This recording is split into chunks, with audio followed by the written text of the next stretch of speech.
At dito nga yan mag-uumpisa. Nung akala ni Meruem na napatay niya na si Jingprix.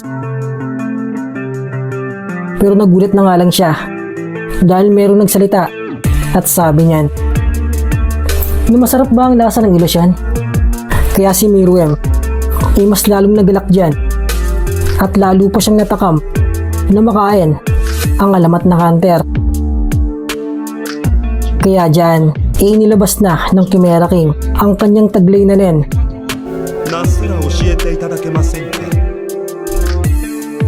At siya nga ay nabalutan ng napakalakas na aura at nayayanig ang paligid sa lakas nito. At sabi nga ng tatlong royal guards na ngayon pa nga lang daw ito mangyayari sa unang pagkakataon. Nagagamitin na ng kanilang hari ang kanyang tunay na lakas at ang pinakamalakas niyang kapangyarihan. At habang gumuguho nga ang kapaligiran dyan sa lakas ng aura ni King Meruem, sa kabilang banda ay nakangiti lang si Jingprix habang pinagmamasdan ang hari ng mga langgam. At bulungan niya sa kanyang isipan na ito na nga daw ang lakas at kapangyarihan na hindi nakita ni Chairman Netero. At sabi nga niya na mukhang ito na ang kapangyarihan na hindi nakita ni Tandang Netero. At dagdag niya pa na sa lakas nga daw nito mukhang magsasaya siya ng sobra-sobra. At sabi niya, sa lakas ng kanyang kapangyarihan mukhang magsasaya ako ng sobra-sobra. Nakakatuwa naman to. Hanggang sa isang kisap mata nga inumula na si Meruem at nandiyan na agad siya sa harap ni Jing para umatake. At sa bilis nga ng pangyayari hindi na nakailag pa ang Legend Hunter. Pero nasalag niya ito bago pa siya tamaan. Kaso kaladkad siya sa lakas ng hari. At si King Meruem parang kidlat kung sumalakay sa bilis. Dahil kumakaladkad pa lang si Jing nandiyan na agad siya para bumanat. Kaya si Jingprix tumalon agad dyan para makaiwas. Pero sa pagtalon nga niya nandiyan na agad ang hari para bumayo ng sobrang lakas. At wasak nga ang tinamaan niyan na nagsanhi ulit ng malakas na usok at alikabok. Pero si Jing pala nakaiwas na sa pagtama ng hari. At diyan nga sabi niya na tila nagbago nga daw ang lakas at bilis ng hari dahil nahihirapan siyang makita ang mga banat na to. Pero kung yun lang daw ang pinagmamalaking lakas ng Chimera King, hindi pa rin daw yan mananalo sa kanya. Pero sagot nga lang ni Meruem na masyado nga daw kumpiyansa ang mortal at magantay-antay nga lang daw ito dahil ang kanyang tunay na kapangyarihan ay hindi niya pa pinapakawalan. Kaya hirit ni Jing, kung ganun gamitin mo na dahil kanina pa ako nag-aantay na gamitin mo ang kapangyarihan mo. At dagdag niya pa na nagpagulat sa hari na kung alam daw ba nito ang kanyang tunay na pangalan. Si Meruem napatigil dyan dahil hindi niya nga alam ang kanyang tunay na pangalan. Kaya si Jing biglang nagsalita dyan na kung gusto mong malaman, talunin mo ako sa laban. Dahil pag natalo mo ako, sasabihin ko sa'yo ang tunay mong pangalan.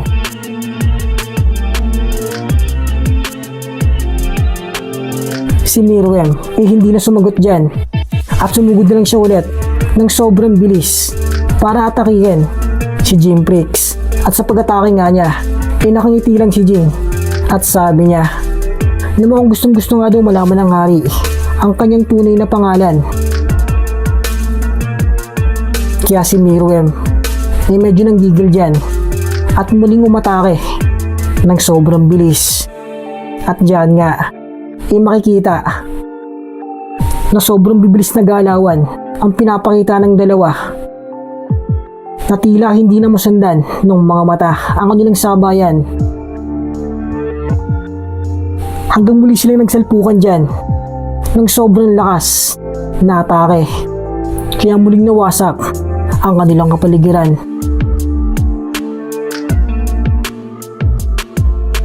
At diyan nga, bulong ni Meruem na bakit daw ganon. Alam nga daw niya na nahigitan niya na ang bilis at lakas ng mortal. Pero ngayon nga daw, tila nakakasabi na naman si Jing na parang patas na naman daw ang kanilang bilis at lakas. Pero daw ba ang ibig sabihin na to? Hindi pa rin daw kaya ginagamit ng taong ito ang kanyang tunay na lakas at bilis. At si Jing biglang humirit dyan at sabi niya, huwag mo masyadong isipin dahil tiyak maguguluhan ka. Ang bilis at lakas ay mayroong limitasyon.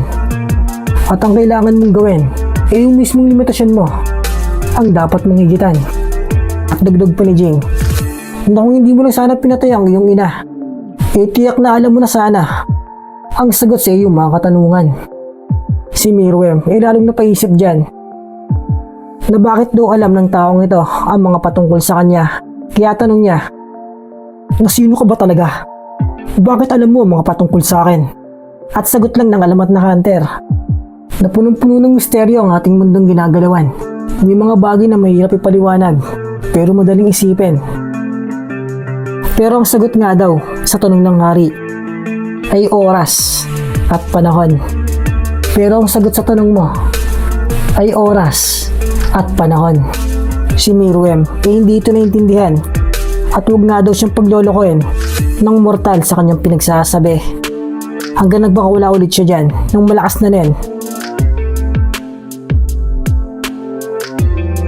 At biglang lumabas ang kakaibang nilalang na kakayahan ni Pito.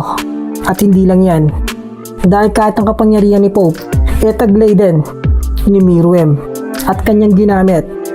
At napakaraming butterfly dyan ang naglabasan. At si Jing naman nakatingin lang at sabi niya na kaya daw gamitin ng hari ang mga nen ability ng kanyang mga alagad. Hanggang nagsimula lang umatake dyan si King Meruem at ang kakaibang nilalang ay sumunggab na para kainin si Jing. At kasunod pa niyan ang napakaraming butterfly. Si Jimprix naganda na para umiwas at kumounter. At sa dami nga ng mga butterfly at sunod-sunod na atake ng kakaibang nilalang, dumistansya muna ang Legend Hunter sa mga ito. At habang umiiwas nga siya dyan, si Meruem naglabas pa ng mga pakpak at biglang lumipad sa itaas sa himpapawid. At bigla niyang niratrat ng unlimited energy ang mortal mula sa ibaba. Kaya lalong nahirapan dyan ang alamat na hunter dahil maliban sa napakaraming butterfly at sa kakaibang nilalang na bumabanat sa ibaba, meron pang napakaraming enerhiya mula sa itaas ang pinapakawalan ni Meruem. Kaya wasak-wasak na naman dyan ang kanilang kapaligiran. At yan nga sabi ni Jing na napakagandang strategy nga daw ang naisip at ginagawa ng Chimera King. Dahil may atake sa ibaba at meron ding atake sa itaas. At genius nga daw talaga ang hari na ito. At kahit ang kanyang strategy medyo magulang daw. Dahil nasa itaas ito para hindi siya maabot at matamaan. Ito daw matatawag pa rin na napakagandang plano. At dyan nga, habang umihilig si Jimprix, yung focus niya na kay Meruem. At tila sinasentro niya ito. Hanggang nag-ipon na nga siya ng kakaibang aura sa kanyang kamay. At nung makakita ng magandang pagkakatawan, bigla niyang inatake ng dragon ability si Meruem mula sa itaas. Pero agad nga itong nailagan ng hari. Ang dragon ability dumiretso lang sa kalangitan. Hanggang si Meruem naman ang bumanat dyan ng sunod-sunod. At sabay-sabay ang mga atake na papalapit sa Legend Hunter. Pero si Jing nga biglang umiti dyan at nagsalita ng check. At kailangan nga daw lumipat ng posisyon ng hari dahil baka ma-checkmate daw ito ng di oras.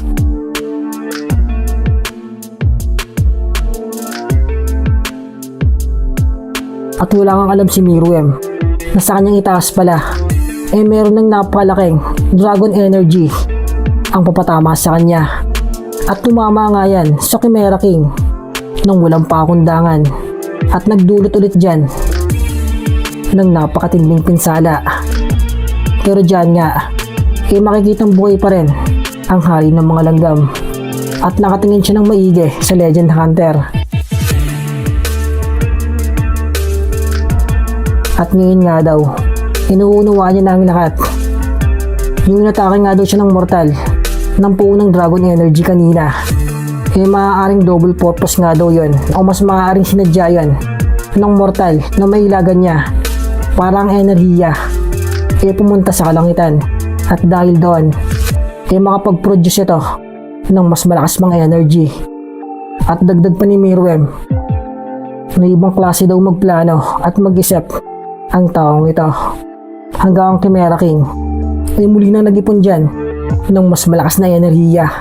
At sabi niya, tatapusin na nga daw nila ito para magkaalaman na. At sagot nga lang ni Jing na sige daw. At magsasabayan na nga sila dyan ng malalakas na kapangyarihan.